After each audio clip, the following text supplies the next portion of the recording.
Now, if you look at the New Zealand Tobacco Use Survey, this is the proportion of the smokers they surveyed that were ABC'd, i.e. were asked, got brief advice and got offered cessation support. It's pretty good. I'm pretty pleased with that. That's a good outcome. We'd like to see a little bit more, but that's pretty good to start with. What about this health target business? You know, hospitals have got targets, and it was 80% last year, it's now 90%. Health target's going to be in primary care as well. You don't escape in primary care. Is that working? Well, yeah, it is. Now, this used to have an animation behind it, but the red bars here are what DHBs were achieving in their first quarter of the first year of the health target. Where's Waitemata on this?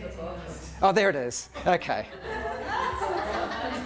Now, there may be a reason for why it was low down there. I'll let Leanne answer that perhaps. But look at the gains they made in the matter of just 3 months. And what is it now, Leanne? 80% last week. Now that's a hell of a lot of smokers that are getting brief advice, at least brief advice to quit. There's nowhere else in the world where hospitals are achieving this. The guys from the Mayo Clinic last week are just going, wow, you guys are doing a fantastic job.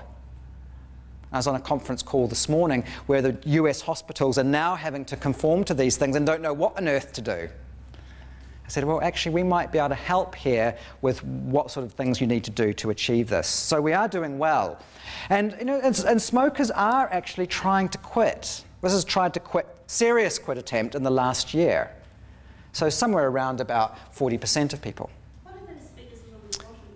Oh, sorry, it's age groups. It's just the 15 to 19, 20 to 24, 25 to 29, 30 to 39, etc. Okay. Thanks for pointing that out. So young people are trying the most. They just don't do very well. Older people are trying the least but do the best for whatever reason. Okay, so people are trying. Are they going cold turkey, all these people? Well, actually, good news is that they're not. Around about 40% of them are involving advice and NRT. So if we're looking at what sort of cessation help they got, most used NRT from various sources. Quitline, GPs are doing something, other healthcare workers, family or friend. Okay, this would be nortriptyline or bupropion. This is Māori services, and that is other, whatever other actually was. And where are they getting the NRT from? Well, most through Quitline or the Quit Group or the website, and I bet that's gone up. We've seen a 300% increase in the utilisation of NRT in the past couple of years. So a lot more people are using support to help them to quit. This is subsidised NRT here.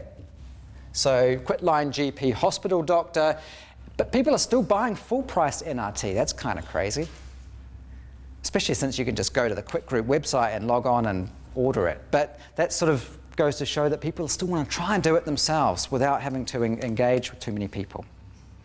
Now, where to from here?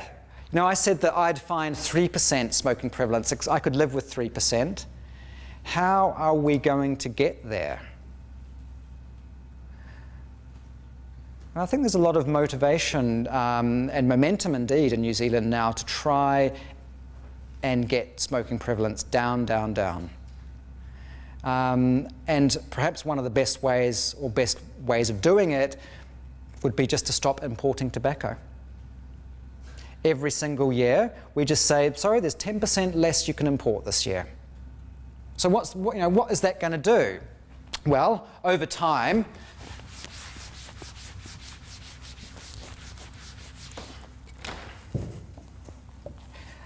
let's say 10% each year. 10 years to go.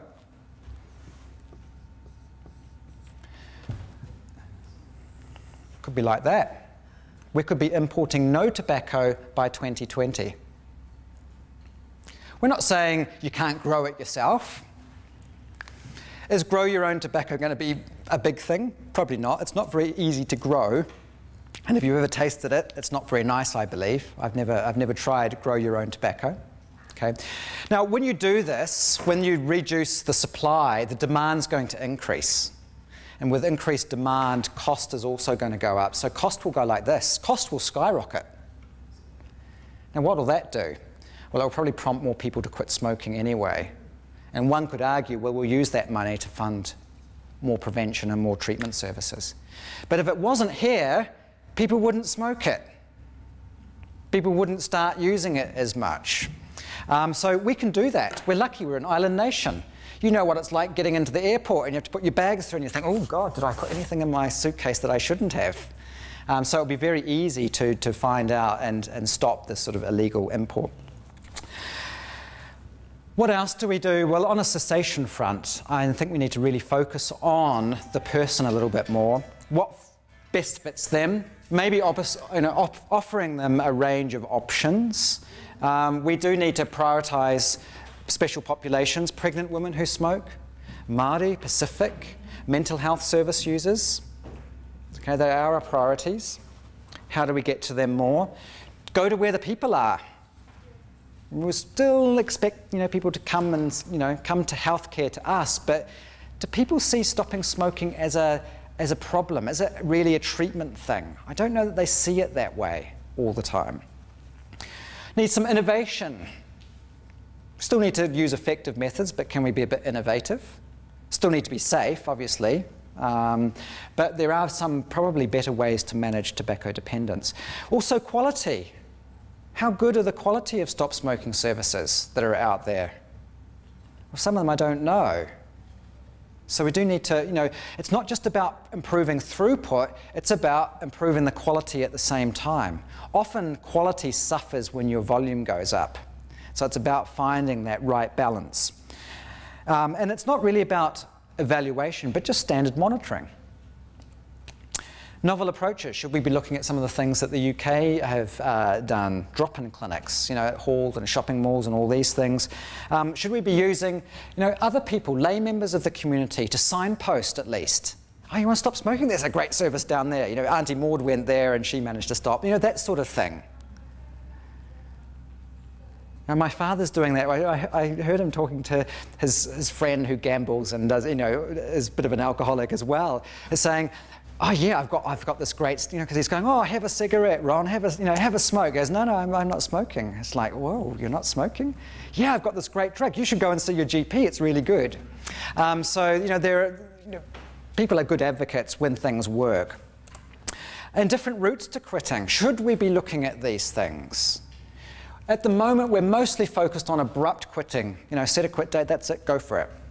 Should we be looking at, okay, let's just cut down for 4 weeks and then quit, sort of a rapid reduction? Or should we be saying to people, well, let's quit in 6 months' time, but here you go, just take some NRT in the meantime and cut down over that period? Or what about those that just can't or don't want to? Here, have some NRT, just take a patch or 2 a day, and I'll see you in a year. Things that we probably need to look at in the future. So I think we're lucky in New Zealand. We do have a full range of things to offer. We can still make improvements, but we've done an awful lot. And to see so many frontline healthcare professionals involved and willing to get involved, because this has been a pretty boring topic, really. It takes a lot to get people excited about smoking cessation or tobacco control in general. But we've got a lot more to do. And we can really lead the world here in this. If we really are committed to being tobacco-free by 2025, what are we going to do? What are you going to do in helping drive this forward?